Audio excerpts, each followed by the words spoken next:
நான் பங்கு அது ஒன்றும் இல்லை, சும்மா ரோல் ஆகி புஷிங் மை செல்ஃப் அப்படின்ற மாதிரி காட்டுறதுக்கு, வாழ்க்கையில் உருப்படியான ஒரு விஷயத்துக்கு நான் என்ன புஷ் பண்ணிக்கிற மாதிரி சும்மா ஒரு சீன் அதோட. ஓகே, ஹாய் ஹலோ வணக்கம், நான் தான் அவங்களோட ரோமியோ. ஓகே, இந்த சேனல் இதான் என்னோடய ஃபர்ஸ்ட் யூடியூப் வீடியோ. கண்டென்ட் பார்த்து அப்படின்லாம் சொல்ல மாட்டேன். இது மாதிரி நல்லா கண்ணா அப்படின்னா நிறைய வீடியோ போட்டு வச்சுருக்கேன். சும்மா ஒரு மாதிரி சரி ஏதோ ஒன்று போடுவோமே அப்படின்ற மாதிரி போட்டது தான். ஆனால் இதுக்கப்புறம் கண்டென்ட் வைஸில் ஒரு நல்ல குவாலிட்டியான வீடியோஸ் அப்படின்ற மாதிரி போடலான்னு இருக்கேன்.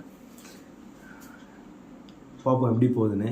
பார்ப்போம் இல்லை, கண்டிப்பாக ரெகுலராக ஒரு வீடியோஸ் போடலாம் அப்படின்ற மாதிரி தான் இருக்கேன். நம்ம சேனலில் நீங்கள் என்ன எதிர்பார்க்கலாம் அப்படின்னு பார்த்தீங்கன்னா எனக்கே தெரில. நான் அதை பற்றி ஒரு புதுசாக எதுவுமே யோசிக்கல. பட் என்ன மாதிரி இருக்குன்னா, நம்ம சேனலில் கண்டிப்பாக ஒரு டிஃப்ரெண்ட்டான ஒரு பெர்ஸ்பெக்டிவில் எல்லாத்தையும் பார்க்குற மாதிரி இருக்கும். ஓகேவா? கிறுக்குத்தனமாவோ லூசுத்தனமாவோ நமக்கு ஏற்ற மாதிரி இருக்கும். அதாவது நம்ம வைபுக்கு ஏற்ற மாதிரி ஒரு சேனல், ஒரு கண்டென்ட்டாக அப்படின்ற மாதிரி இருக்கும். என்னை பற்றி நான் இன்ட்ரடியூஸ் பண்ணிக்கிறேன். நான் எப்படின்னா சரி ஓகே இப்படி சொல்லிக்கலாம், எல்லாருக்கும் கனெக்ட் ஆகுற மாதிரி சொல்லணும்னா, ஒரு அன்ப்ரொடக்டிவான ஒரு பையன். ஓகேவா? அதை நான் எப்படி ப்ரொடக்டிவாக மாற்றி இந்த ப்ரோக்ராஸ்டினேஷன் இந்த மாதிரி விஷயத்தில் போய் மாட்டிக்கிட்ட ஒரு பையன், அவன் எப்படி ப்ரொடக்டிவாக மாற்றி சக்ஸஸ்ஃபுல்லான ஒரு யூடியூபர் ஆகிறான் அப்படின்றது தான் இந்த ஒரு ஜேர்னி. அதான் நம்ம யூடியூப் சேனலோட ஒரு ஜானராகவும் இருக்கும். இது த பாய் அட் நெக்ஸ்ட் டோர், அந்த மாதிரி நம்ம வீட்டுக்குள்ள அப்படின்ற மாதிரி நீங்கள் பார்க்கலாம். நம்ம பையன் அப்படின்ற மாதிரி எப்படி நீங்கள் ஆரம்பிக்கணும்னு நினச்சிட்டு இருப்பீங்க. உங்கள் கூட இருக்கவங்க ஆரம்பித்து அது அப்படியே வளர்ந்து அவங்களுக்கு ஒரு மோட்டிவேஷன் வரும்ல, அந்த மாதிரி அந்த ஒரு இதுவாக உங்கள் கூட இருக்கிற ஒரு பையனாக பார்த்து சப்போர்ட் பண்ணுங்கள். நம்ம ஜானர் எந்த மாதிரி இருக்கும், நம்ம ஜானர் மீன்ஸ் நம்ம கண்டென்ட்டில் எந்த மாதிரி இருக்கும் அப்படின்னு பார்த்தீங்கன்னா, mind set, point of view, இப்படி ஒரு விஷயத்தை நான் இப்படி பார்க்குறேன், இப்படி பார்த்தா நம்மளுக்கு செட் ஆகும் அப்படின்ற ஒரு point of view, fitness, dance, acting இப்படின்ற மாதிரி தான் நான் போடலான்னு இருக்கேன். எப்போ எது செட் ஆகுதோ அதை அப்படியே நம்ம ஈஸியாக எடுத்துப்போம். அது வரைக்கும் கொஞ்சம் அட்ஜஸ்ட் பண்ணி உங்களுக்கு பிடிச்சதுன்னு சொல்லுங்கள், அதை அப்படியே கண்டினியூ பண்ணிப்போம். பிடிக்கலன்னு சொல்லுங்கள், அதை அப்படியே கொஞ்சமாக விட்டுருவோம்.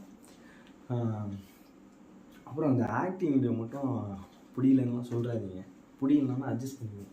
ஆனால் அது ஒரு லாங் டேர்ம் கோலாக நான் பார்க்குறேன். ஆக்டிங் ஒரு ஸ்கில்லை நான் டெவலப் பண்ணிக்கணும் அப்படின்ற மாதிரி பார்க்குறேன். இந்த மாதிரி ரெகுலராக அந்த மாதிரி ஒரு ஆக்டிங் வீடியோஸ்லாம் போட்டு இருந்தீங்க, நம்ம ஆக்டிங் ஸ்கில்ஸும் டெவலப் ஆகும் அப்படின்ற மாதிரி அது ரெகுலராக போடுறேன். உங்களுக்கு அதை நீங்கள் பார்த்துட்டு பிடிக்கலன்னு சொல்லுங்கள், பிடிக்குன்னு சொல்லுங்கள், என்ன பிடிக்குன்னு சொல்லுங்கள், என்ன பிடிக்கலன்னு சொல்லுங்கள். அதை வச்சு நான் அப்படியே டெவலப் பண்ணிக்கிறேன். இதான் நான் உங்கள் ரோமியோ. முக்கியமான விஷயம் என்னன்னா, யூடியூப் சேனல் நேம் என்ன வைக்கிறது அப்படின்றதே ஸ்டார்ட் பண்ணுறது, இது கன்ஃபியூஷன், அதில் கன்ஃபியூஷன், இப்படியே 4 நாள் தள்ளி போயிடுச்சு. நான் பேர் என்ன வைக்கலான்றதும் நம்ம ஃப்யூச்சரில் அப்படியே டிசைட் பண்ணி நம்மளுக்கு எது செட் ஆகுதோ அந்த மாதிரி பேர்லாம் அப்படியே நம்ம யோசித்து வச்சுப்போம். நம்ம அப்படியே ஒரு கம்யூனிட்டியாக சேர்ந்து நம்ம யூடியூப் சேனலுக்கு நம்மளே பேர் வைப்போம். பேர் வச்சு அந்த மாதிரி ட்ரை பண்ணி பார்ப்போம். புதுசாக இந்த மாதிரி இதுக்கு முன்னாடி யாரும் பண்ணதில்லை. யூடியூப் சேனல் பேர் வைக்கிறதே ஆடியன்ஸ் வச்சு பண்ணுறது நம்ம ஃபேமிலியில் பண்ணி பார்ப்போம். ஒன்று மட்டும் சொல்லிக்கிறேன், ஃப்யூச்சரில் நமக்குன்னு ஒரு மாசான ஐடென்டிட்டி இருக்குன்ற நம்பிக்கையில் ஸ்டார்ட் பண்ணுறேன். Signing on. விறுவிறுத்து வீடியோ பண்ணுறேன் அப்படின்றத நினச்சி நீங்கள் யாரும் தப்பாலாம் எடுத்துக்காதீங்க. எனக்கு என்னன்னா, இன்றைக்கி ஸ்டார்ட் பண்ணிடணும், சேனலே இன்றைக்கி ஸ்டார்ட் பண்ணிடணும் அப்படின்ற மாதிரி டப்புன்னு யோசித்தேன். இதான்டா கரெக்டான டைமு. மணி ஒரு 11:30 இருக்குது. டப்புன்னு ஆரம்பிச்சிடும் அப்படின்ற மாதிரி ஆரம்பிச்சிட்டேன். மன்னிச்சிருங்க, ஸ்டார்ட் பண்ணுறேன். இனிமேல் எல்லாம் நல்லபடியாக தான் போகும். தேங்க்யூ.